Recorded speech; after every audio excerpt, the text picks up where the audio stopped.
வாங்குவதற்கு காரணம் யார்? உனக்கு யார் யார் வருவதற்கு காரணமாக இருந்தவர்? ஆமா, அது யார் யாரு கேட்கிற? சொல்லட்டுமா? சொல்லுங்க ஐயா. கரியம்மாளையன் முந்தி எனக்கு ஒரு கடித சத்துரு வாங்கினீர். கரியம்மாளையன் முந்தி எனக்கு ஒரு கடித சத்துரு வாங்கினீர். நாராயணா, நான் தாராசுர அண்ணனாக இருக்கும் பொழுது 1000 கவச குண்டலத்தோடு பிறந்தேன்.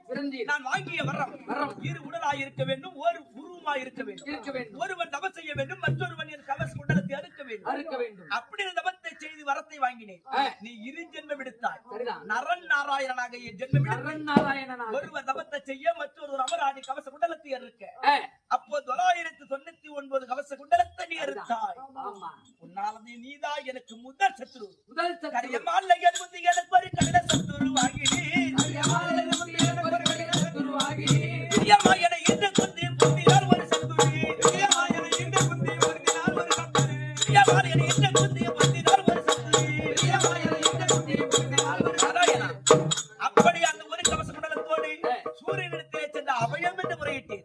சூரிய பகவான் நெல்லிக்கனி ஆக்கி என்னை உள்ளத்திலே வைத்து விட்டார். அவர் உதட்டிலே அடக்கி வயிற்றுக்குள் சென்று விட்டேன். அப்ப குந்தாதேவி மந்திரத்தை ஜபிக்க சூரிய பகவான் அம்சத்தான் குந்தாதேவிக்கு நான் பிள்ளையாக பிறந்தேன்.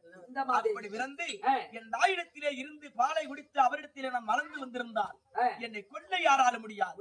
என் தாயார் என்னை பெட்டியிலே வைத்து வைகை ஆற்றிலே விட்டார்களே. 2வது சத்துருவி என் தாயார். அது மட்டுமா? 3வது சத்துரு எந்த குரு பரசுராமர் இந்த சத்துருவாகினார். நாராயணா, என் குருவாகிய பரசுராமர் சரியான யுத்தத்தில் வித்தை பயன்படாத போக கிடந்தது.